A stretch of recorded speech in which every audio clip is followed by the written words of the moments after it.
The attitude, as far as I can see or judge, and this is of course I have only a limited perspective, is very good. I'm impressed by the depth of the discussion in Ireland and the understanding of complex economic financial sector issues, which is revealed by looking into the Irish press, looking into the discussion, but also when I come from the airport with a taxi driver, they are often very well informed, I must say, very well informed.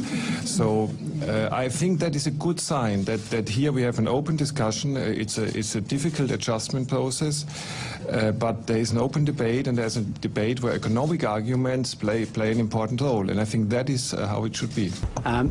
Klausu Masuchu, did your taxi driver tell you how the Irish people are bewildered that we are required to pay unguaranteed bondholders billions of euros for debts that the Irish people have no relation to or no bearing with, primarily to bail out or to ensure the solvency of European banks?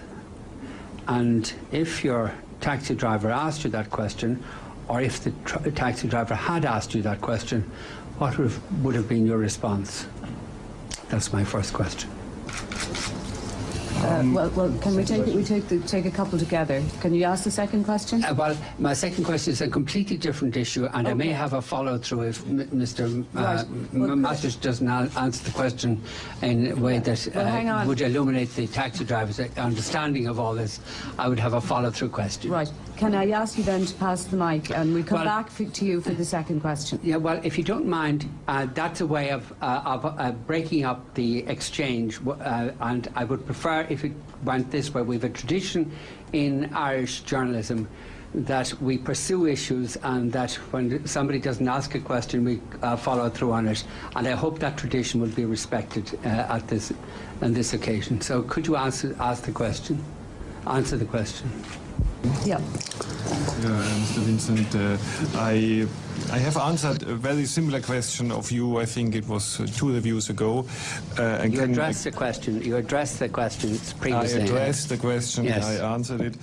I would say I can understand that this is a difficult decision to be made by the government, and there's no doubt about it. But there are different aspects of the problem to be balanced against each other, and I can understand that the government came to the view that all in all the costs for the Irish people, for the stability of the banking system, for the confidence in the banking system of taking certain action in this respect, which you were mentioning, could likely have been much bigger than the benefits for the taxpayer, which of course would have been there. So the financial sector would have been affected, the confidence of the financial sector would have been negatively affected, and I can understand that there was a difficult decision, but that the decision was taken in this direction.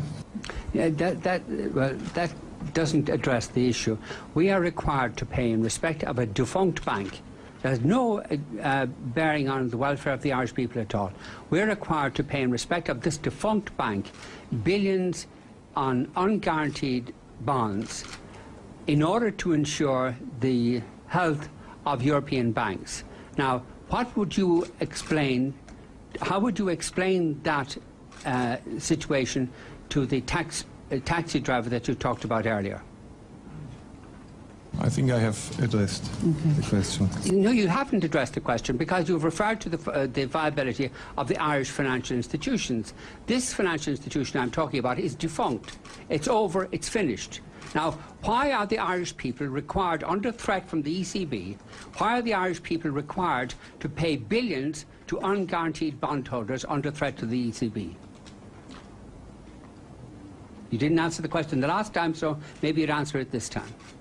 Well, I think he doesn't have anything to add to what he's already said. Sorry, just a minute. This isn't good. This isn't good enough. This isn't good enough. You people are intervening in this society, causing huge damage by requiring us to make payments not for the benefit of anybody in Ireland, but for the benefit of European financial institutions. Now, could you explain why the Irish people are inflicted with this burden?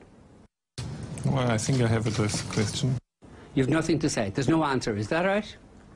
Is that it? No answer? I have given an answer. He's given an answer. You have given an answer that doesn't address the question. That's your view. That is my view, and I think it would be the view of the taxi driver and the view of our viewers tonight. Right. Can we please move on?